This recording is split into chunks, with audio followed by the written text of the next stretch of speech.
네, 선생님들 안녕하십니까? 일주일간 건강하고 행복한 시간 더불어서 보내셨는지요? 늘 우리는 만날 때마다 요즘은 건강하자. 내일로 미루지 말고 오늘 하루 행복한 시간을 보내자 하는 게 저희 부원장님의 마인드예요. 그래서 저도 이왕이면 우중충한 사고보다는 좋은 생각을 하면서 주변에게 주변 사람들에게 이왕이면 본보기가 될 수 있는 최호정이 되자. 속은 막 속상하고 그런 문제가 있더라도 저는 저한테 제 자신을 컨트롤할 수 있는 힘을 달라고 늘 그렇습니다. 선생님 주변에도 좋은 분이 계실 거라고 봅니다. 저는 지난주에 좋은 일이 있었습니다. 지난주에 좋은 일이 있었는데 그게 뭐냐?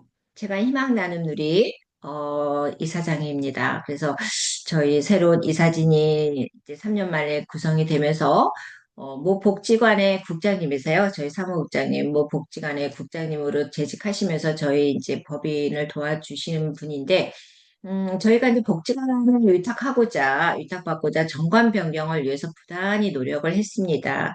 부단히 노력했는데 그게 잘 안 됐어요. 어, 주무관이 서류가 뭐가 부족하다, 사업계획서 또 뭘 보완하다, 그런 게 6개월이 걸렸습니다. 근데 6개월이 걸렸는데, 결국에는 누가 이겼겠습니까? 지난주 금요일 날 공문이 왔습니다.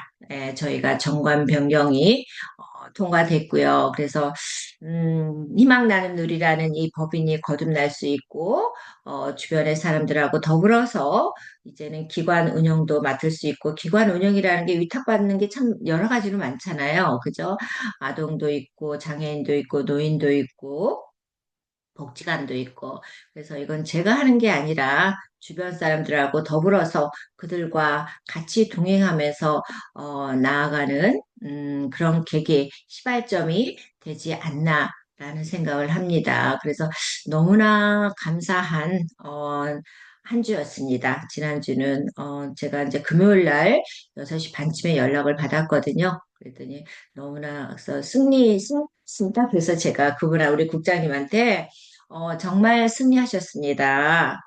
그런 얘기를 드렸고, 저보다도 그분한테 축하한다는 말을 해드렸습니다.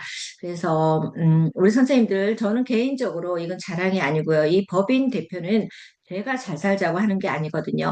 제 주변에 사회복지를 하는 사람들이 더불어서 함께 동행하는 그런 법인이 될 거라고 봅니다. 제가 무슨 욕심이 있겠어요. 그죠? 저는 이제 바우처 어르신들 하고 있고, 대학 강의하고 있고, 지역사회에서 활동하고 있고, 그렇기 때문에 크게 욕심은 없습니다. 그런데 중요한 거는, 이 희망 나눔 누리가 주변에 뭔가를 하고자 하는 그들에게 정직하게 하고자 하는 그들에게 희망의 원동력이 될 수 있는 법인이 되달라고 저는, 그렇게, 빌겠습니다. 자, 선생님들한테도, 좋은 일이 늘, 있기를 바라는 마음으로 오늘, 7차 구조적 가족 상담 및 가족 치료를 우리가 들어가기 전에 이 7장이 지금 PPT가 그렇게 길지가 않아요. 그저 좀 읽어봤습니다. 근데 7장보다는 저는 6장에서 참 많은 걸 제가 이제 공부하는 저한테 도움이 됐고요. 그래서 선생님들이 지나고 나면은 그래요. 누가 그러더라고. 제가 한국어 교원 자격증을 지금 2학차, 그러니까는 4월 17일부터 공부를 하고 있습니다. 그때 하고 있는데 하고 있어. 아무것도 모르겠어요. 아무것도 모르겠는데, 어느 교수님한테 물어봤더니, 그냥 수업할 때는 그냥 들어라. 그냥 듣고, 나중에, 진짜 누군가를 그때는 늘 공부가 되는 거예요. 누군가를 가르치기 위해서는 또, 공부를 하게 되잖아요. 그죠? 그럼 예전에 들었던 그게 원동력이 되는 거죠. 힘이 되는 거죠. 베이스가 되는 겁니다. 그래서 나중에 지금은 그냥 몰라도 한국어가 그렇게 어렵게 느껴져도 그냥 들으시오 그러더라고요. 그래서 나중에 강의할 때 그때 이제 제대로 공부가 되는 거라고. 그래서 제가 더 이상 스트레스를 받지 않습니다. 그래서 우리 선생님들 그 의미에서 1차시는 어차피 우리가 1차시, 2차시, 3차시를 진행함으로 1차시는 우리가 6쪽을 한번 훑어보는 시간을 갖도록 하겠습니다. 교과서 136쪽을 한번 펴보세요. 그죠?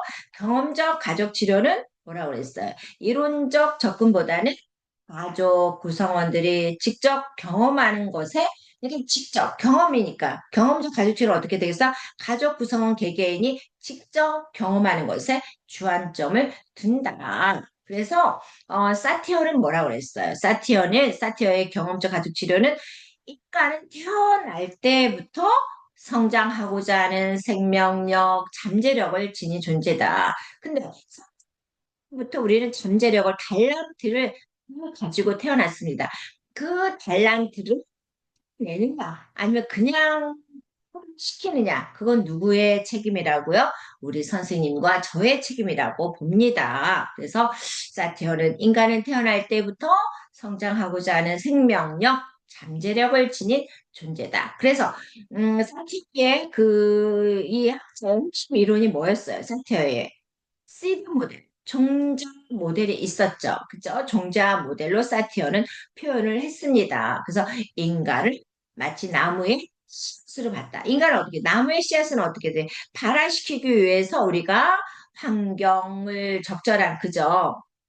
우리가 잘 자라기 위해서 물도 주고 온도도 주고 그 환경을 잘 만들어 줍니다. 그래서 우리가 모든 인간은 타고난 가능성, 그 다음에 고유한 성장 137쪽에 있습니다.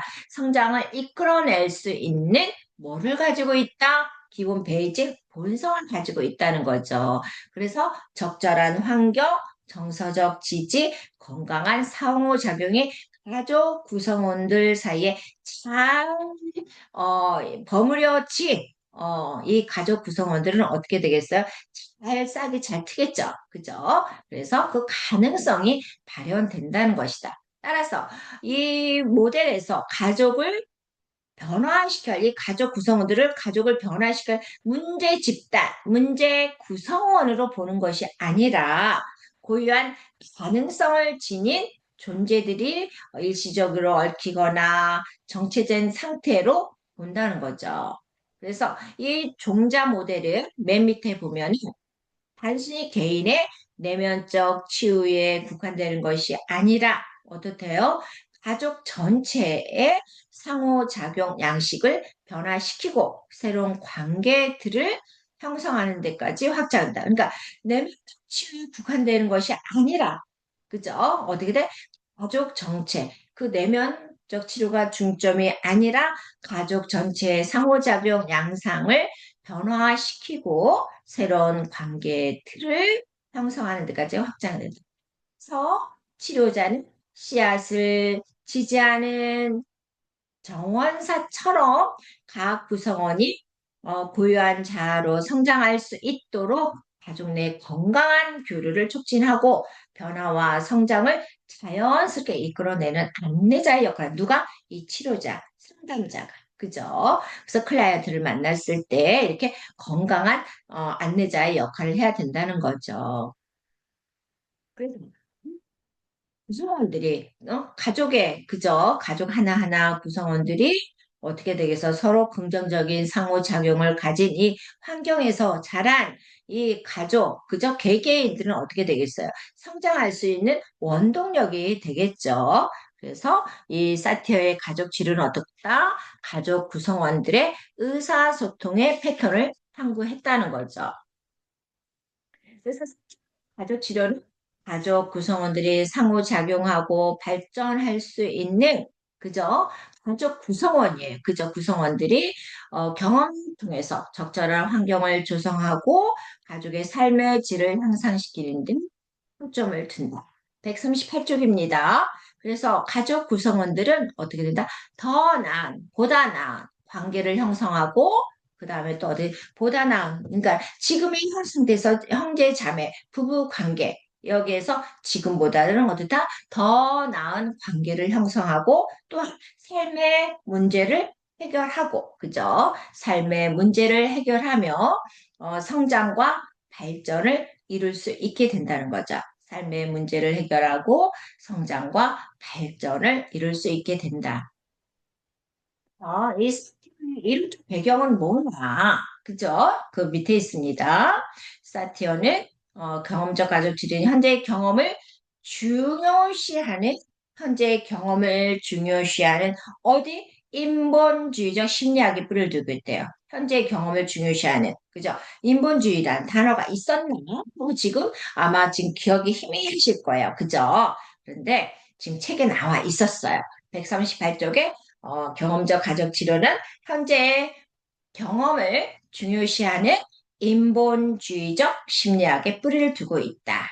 그래서 개인과 개인의 정서적 경험을 강조하였고, 게슈탈트 치료의 영향을 받아서 개인의 정서, 욕구, 행위를 존중하고, 그 다음에 그 감정의 만족감을 치료의 목표로 강조하는 실존주의적 태도를 갖추고 있다는 거죠. 그래서 선생님은 이 가족 구성원들 간의 의사소통이 어떠다. 그 가족 구성원의 의사소통에서 그 의미 부여의 중요성을 강조하는 거야. 예를 들어서 지금 오빠가 나한테 야, 너 뭐 어쩌고저쩌고 하고 이렇게 좀 거칠게 얘기하고 막 권위적이고 강압적으로 얘기를 하고 있어요. 그럼 저는 어떻게 되겠어요? 말이 나가겠어요? 좋은 말이 나갈까요? 그죠? 서로 의사소통의 이 맥을 서로 달리하는 부분이라는 거죠. 그래서 이 가족 간의 의사소통은 아주 아주 중요하다는 걸 강조하고 있습니다. 그래서 의사소통의 방식과 패턴, 그 다음에 언어적인 표현과 비언어적인 표현. 그죠? 비언어적인 표현 참 많이 나왔습니다. 비언어적인 표현은 제스처. 나는 너의 얘기를 잘 듣고서, 표정. 그죠? 이 얼굴로 다 나타내는 게 비언어적인 표현이에요. 그리고 언어적인 표현, 이용이면 부정적이고 권위적이고 그런 표현보다는 긍정적이고, 그죠? 그 다음에 힘을 줄 수 있는 이런 정서적인 안정감을 줄 수 있는 언어적 표현을 쓰라는 거죠. 그래서 이런 가족 구성원들 간의 관계와 상호작용에 큰 영향을 미친다. 따라서 139쪽 사티어의 경험적 가족 치료는 어떻다? 이거 또 나와. 가족 구성원들이 상호작용 패턴을 관찰하고 이해하며 그 다음에 문제가 되는 패턴을 변화시키는 방향으로 접근한다는 거죠. 자, 주요 개념을 봅시다. 주요 개념에는 사티어는 인간 문제와 관련된 다양한 역기능은 어떻게 되겠어요? 경험적인 부정적인 면을 말하는 거죠. 그래서 역기능이란 문제 해결 능력이 낮아서 문제 해결 능력이 낮대. 그래서 어떻게 된대? 지금 적절하게 기능하지 못하고 또 발달적인 상황에서 발달해야 되는데 어떻게 더 나아가야 되는데 침보를 해야 되는데 어떠한 위기 상황에 대처하면은 그 대처하는 능력이 부족하다는 거죠. 따라서 사티어가 발견한 개인과 가족의 엮이는 즉 가족 상담에는 뭐뭐가 있었어요. 가치 체계, 자아 존중감, 가족 규칙, 의사소통 및 대처 유형, 지역사회와의 연계성에서 찾아볼 수가 있다는 겁니다. 그 자아 존중감. 저는 나를 너무나 사랑해요. 나를 너무나 사랑합니다. 자, 내 자신, 나는 뭐든지 할 수 있다라는 걸 항상 나의 장점이 그거예요. 어느 누구를 만나더라도 여러분들의 자아 존중감은 어디에서 비롯된다고 보세요? 저는 저희 아빠로 인해서 비롯된다고 봐요. 저희가 오남매였습니다. 근데 우리 아빠는 저한테 항상 긍정적으로, 그러니까 약간 있었던 것 같아요. 그러니까 선남 이녀였습니다. 근데 장녀이다 보니까 아빠는 저를 갖다 늘 우선적으로 거기서부터 이게 몸에 뱄던 것 같다. 이게 당당함이 그죠? 그래서 개인이 이 자아 존중감은 뭐예요? 개인이 자신 나의 내적 자신 인정하고 존중하는 거예요. 내적 자신 인정하고 나를 존중하고 그리고 개인이 내면에서 자신을 인정하고 존중하는 개념 개인이 긍정적으로 자신을 인식하고 자아를 존중하고 나를 긍정적으로 인식하고 자아를 존중하고 가치와 권리를 인정하는 게 뭐다? 자아 존중감이에요. 나를 인정하지 않고 나를 부정적으로 생각하고 나를 사랑하지 않는데 그러면 상대방이 나를 인정할까요? 멀리하게 되어 있습니다. 멀리하게 나를 먼저 사랑하고 상대방을 받아들여야 돼요. 그래서 자아 존중함은 개인의 성장과 삶의 질, 나의 성장, 그러니까 삶의 질에 있어서는 어떻게 되겠어요? 핵심적인 역할을 한다는 거죠. 이 나를 사랑하고 나의 가치를 인정하고 권리를 인정하고 그래야 앞으로 진일보 할 수 있다는 겁니다. 그래서 개인이 자신의 가치를 믿고 자신에게 권리가 있다고 인식하는 것. 그래서 자아 존중감을, 그죠? 자아 존중감을, 여기서 인간의 기본적 욕구를 이해한다면, 이는 에너지 자원으로 작용하는 사랑, 애착, 존중, 그죠? 자아 존중, 사랑. 사랑은 자기 자신을 사랑할 수 있는 사람만이 상대방을 사랑할 수가 있죠? 그죠? 그 다음 애착감과 사랑과의 대인 관계에 있어서, 그 다음에 신뢰, 존중.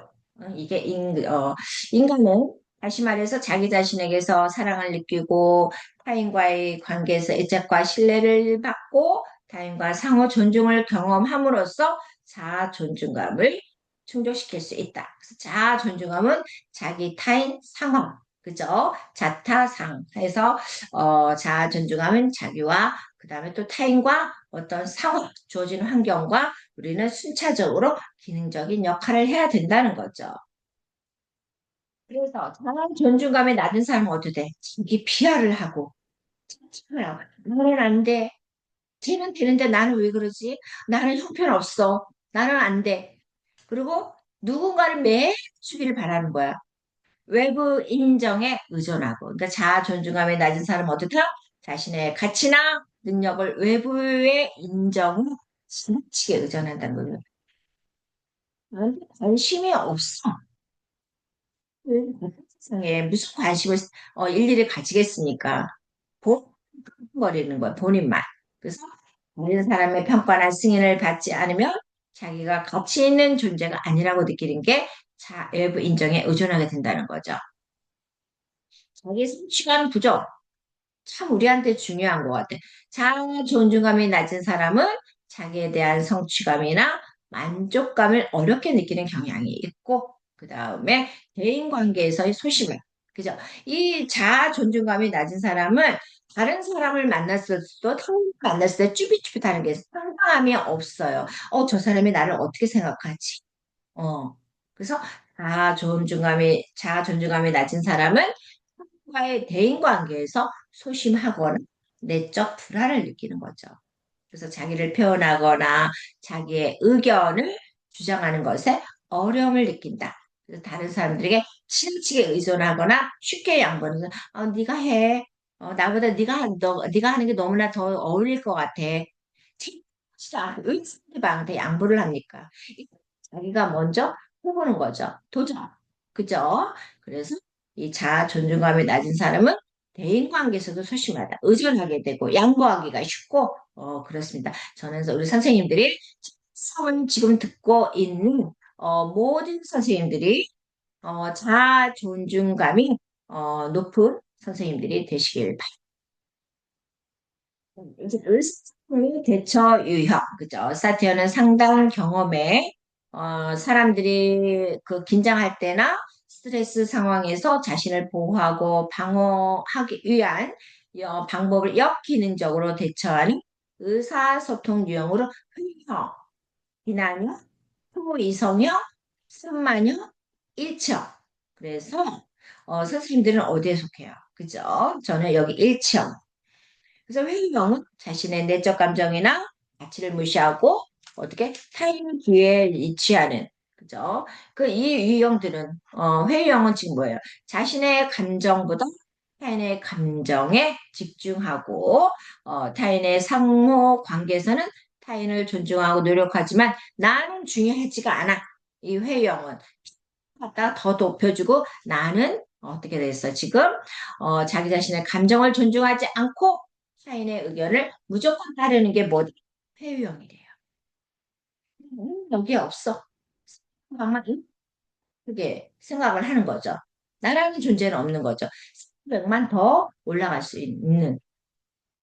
그래서 이 사람들은 소화기관이나 장애, 두통, 왜? 스트레스를 혼자 느끼니까 본인이 혼자 힘들어요. 그래서 신경, 과민, 그다음 우울증과 같은 내적 감정을 경험한대요. 세요. 그죠? 예, 선생님들은 다 완벽하시니까 저는 완벽하지 않아요. 그래서 저는 사람들과의 관계에서 그래. 내가 만약에 선생님한테 뭐 실수하거나 조금 언짢게 하는 부분이 있으면 말하십시오. 말씀을 하십시오. 그러면 그게 정당하면 저는 고치겠습니다. 얘기를 해요. 왜? 저는 완벽한 사람이 아니에요. 얘기해 주면 아, 그랬었구나. 하는 거리고 나중에 해버리는 거야. 저는 이게 뭐지? 난 벌써 다 까먹고 다 잊어버렸는데 랑 그거 다 가슴에 자고 자고 자고 쌓여 놓는 거죠. 그래서 어느 날 폭발시키고 그러지 말라는 거죠. 서로 불편해져요. 입으로 풀고 나서는 서로 불편해지니까 그 현장에서 문제가 있을 때는 나는 이러이러이러하게 생각을 해. 우리가 서로 존중해 의견을 나누는 그런 관계가 되어야 됩니다. 그 다음에 이제 비난형.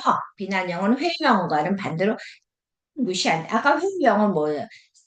존중하는 거였죠. 그죠? 그죠? 근데 이 회유형은 상대방을 무시하는 성향이래. 그래서 타인의 행동이나 말을 비난하고 환경을 탓하는 거, 비난하는 거, 블레임.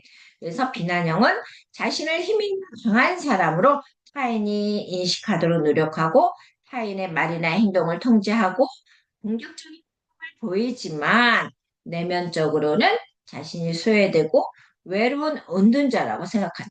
이게 회유형과 비난형은 완전 반대죠. 그죠?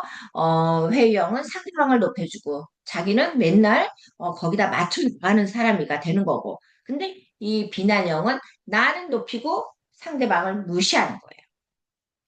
그래서 이 비난형은 타인을 무시하고 비난하는 성향을 가지며 자신을 강하고 힘 있는 사람으로 인식하려는 노력. 그러니까 이런 사람이 제 주변에 있어요. 그러니까 이젠 피곤해. 피곤하니까 제가 피하게 되더라고요. 왜? 그 사람만 제 옆에 있는 사람이 아니잖아. 그래서 이성형, 슈퍼 리저러블. 그래서 이성형은 뭐냐? 자신과 타인을 모두 무시한대. 그래서 현 상황에만 주의를 기울이는 성향을 보인대. 초이성형 뭐야? 지금 아까 회유형은 뭐라 그랬어요? 존중하고 그 다음에 비난형은 또 타인을 존중하고 나를 무시하는 회유형 그랬고 비난형은 무시하는 거야. 이 초이성형은 자연과 타인을 모두 무시하고 상황만 주의를 기울이는 현 상황에만 주의를 기울이는 성향이 초이성형이래. 자신과 타인을 무시하고 그래서 규칙이나 옳고 그름을 강조하여 상황에 맞추는 경향을 가지고 논리적이고 합리적인 사고에 중점을 둔다. 자, 지금 주변에 만약에 초이성형을 가진 사람만 있어. 해요. 수가 없습니다. 이성적으로 이 가슴은 없고 머리만 있는 사람과 같이 어울리고 놀겠습니까? 그래서 초이성형은 완고하고 냉담한 자세를 보이고 독재적인 행동을 할 수 있다. 내면적으로는 상처를 받아 쉽게 소외감을 그냥 그래요. 그죠? 근데 완고하고 냉담하고 막 있어 보이는 것처럼 행동하지만 겉속으로는 소심하다. 소외감을 느끼고. 그래서 이 사람들은 이러한 성향으로 공감력이 결핍되고 자기만이 오래 공감을 해도 말 상관이 없어. 그래서 공감력이 결핍되고 강박관념이 있는 거야, 초이성에. 그래서 사회적 철회 등을 경험하고 심리적으로는 지나치게 나의 상대방이 사람들이 나를 어떻게 생각하나는 그 긴장감, 사회적 위축, 우울 등을 느끼는 게 초이성형이라고 볼 수 있습니다. 그러면 선만형은 뭐예요? 선만형은 자신이나 타의 상황 전부 그죠? 선만형은 자신이나 타인 플러스 상황까지 무시한대. 뭐 나의 선만형은 그죠? 자, 선생님들이 회유형, 비난형, 초이선형 이렇게 지금 가고 있습니다. 그러면 이 삼변형이 내 부인이나 내 남편이나 내 자식들이나 어떤 형에 들어가는지 한번 지금 머릿속으로 생각을 해보셔야 돼요. 삼변형은 어떻다? 자신이나 타인이나 상황을 다 무시하는 게 삼만형이에요. 그래서 주제나 상황에 알맞지 않은 말을 하며 불안정하게 행동을 해. 그래서 이 삼만형은 위장장애, 두통, 신경성 질병을 경험하고 심리적으로는 어떻게 고독하고 무가치함을 느낄 수 있는 거예요. 따라서 이런 상황을 적절하게 파악하고 행동하는 능력이 부족한 삼만형은 어떻다? 의사소통에 어려움을 겪는 무시하는 거예요. 그죠? 주제나 상황에 알맞지 않은 말을 불안정하게 행동하고 있으니 어떻게 해서 의사소통에도 당연히 어려움이 있겠죠. 심리적으로도 어려움이 있고 그 다음에 그래서 자신과 타인 그리고 상황을 조화롭게 고려하여 의사소통하는 능력을 시키는 것이 산만형의 심리적인 성장과 안정감을 도모하는데 도움이 된다.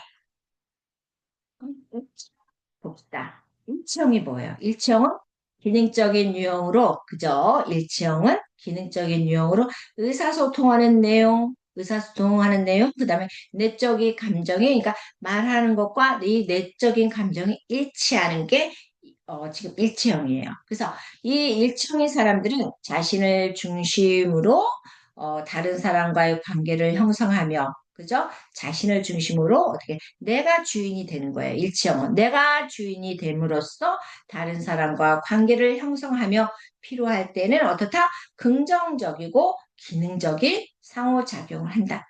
따라서 이 일치형은 자신의 감정을 잘 알아차리고 그다음에 정확하고 적절하고 표현하는 능력을 갖춘다. 그러니까 어떻게 돼? 일치형은 저는 일치형이라고 말씀을 드렸죠. 그렇죠?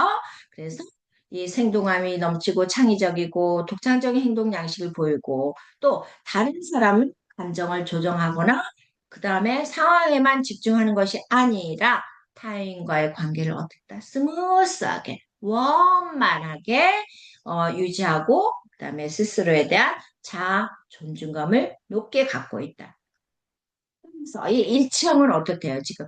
자기와 나도 중요하지만 타인의 감정을 존중하고, 그 다음에 상호작용에서 상대방의 의견과 요구를 적극적으로 고려하고, 상호 간의 조화를 이루고 의사소통을 받는. 자, 보세요.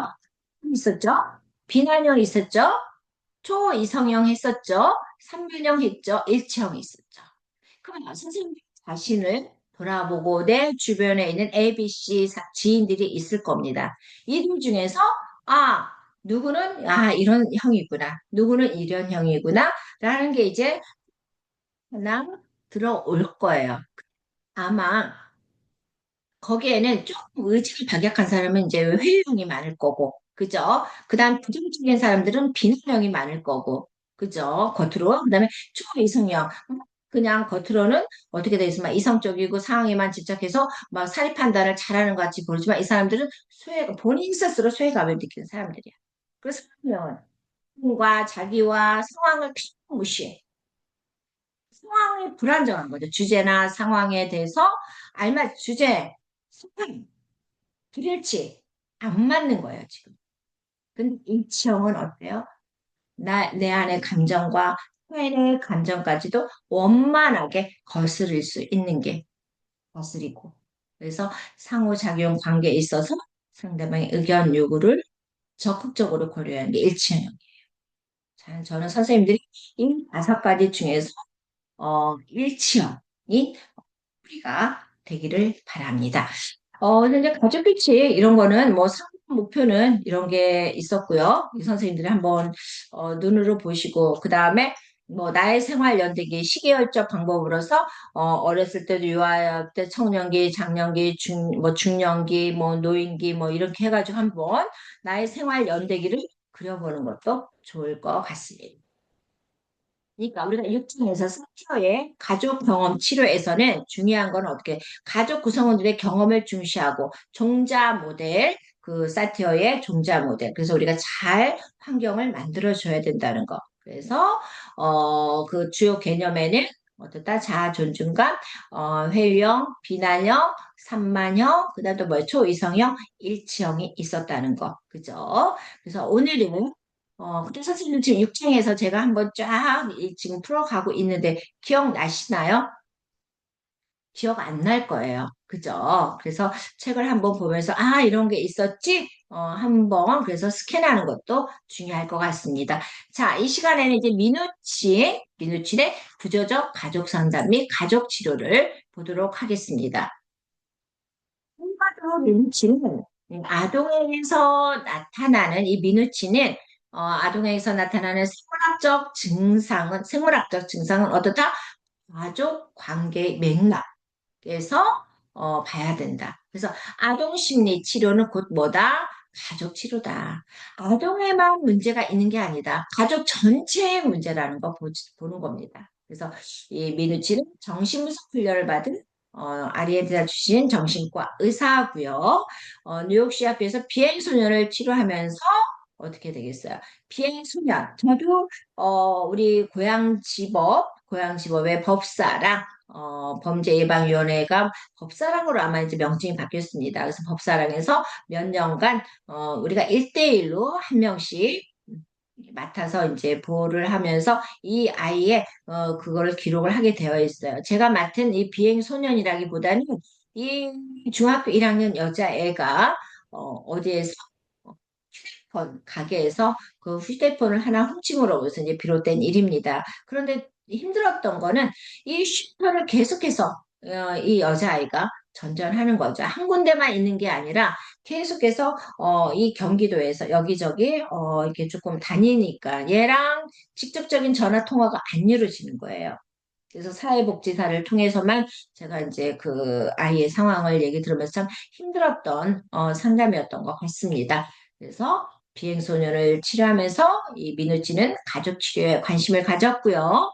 1967년 빈민가의 가족에서 구조적 가족 치료를 발전시켰대요. 이 가족 치료. 그러니까 아동에서 나타난 생물학 증상, 아동에게만 문제가 있는 게 아니라 가족 전체에 문제가 있다는 이런 구조적인 문제가 있다라고 생각한 게 이 민우친이에요. 그래서 가족의 부분, 하위 체계가 어떻게 존재하는가, 어? 그다음에 가족 치료의 필요성을 절감했고 가족 구조를 바꾸기 위한 개입 방법. 가족 구조를 갖다가 이 하유책에서 이들이 존재하는 거 어떻게 이 가족 구조를 좀 더 바꿀 수 있는가를 그런 개입 방법을 개발했고 1974년 가족과 가족 치료를 출판했습니다. 그래서 이 아동 치료에 있어서 청소년 비행 가족, 청소년 왜 비행을 일으켰느냐, 그죠? 이 가족의 원점, 그죠? 그 원인 을 들어가는 겁니다. 그래서 아동 치료는 뭐다? 가족 치료와 함께 더불어서 치료를 해야 된다는 거죠. 그 다음에 거식증에 있는 가족, 약물 남용 가족, 사회 경제적 수준이 낮은 가족, 그죠? 여기 들어가 있네요. 그죠? 사회 경제적 엄마 아빠가 뭐 대학원을 나온 가정, 초등학교를 나온 가정, 이런 가정은 어떻게 돼 있어? 아동에게 미치는 영향이 그 파장이 어마무시하게 큰 거죠. 그다음에 알코올 중독자 가족 구성원 등에서 어떻게 성공적으로 사용되고 있다고 보고 있습니다. 그래서 우리가 이 민우치는 우리가 아동을 치료하는 데 있어서는 아동의 문제만이 아니다. 이건 곧 가족 구조상의 문제가 있다는 걸 파악을 한 거죠. 그럼 가족 구조상의 이 하유체계, 부분체계에 있어서 그 문제를 발견함으로써 이거는 치료가 아니라 어떻다? 가족 전체의 문제구나라는 거를 이제 알고 나서 구조적인 가족 치료를 발전시킨 사람이 미누친이라는 거죠. 그래서 사티어는 경험적 가족 치료, 그 다음에 미누친은 구조적 치료. 그래서 미누친이나 사티온은 나중에 선생님들이 대학원 가시더라도 또 나옵니다. 그래서 이 이름 정도는 알아두면은 좋을 것 같아요. 자, 사티온은 무슨 치료? 경험을 중점으로 한 경험 치료. 그다음에 미누친은 뭐다? 가족의 문제가 있다. 그래서 구조적 가족 치료를 두고서 연구를 했습니다. 자, 저는 여기서 물러나고 다음 시간에 계속해서 이어서 하도록 하겠습니다.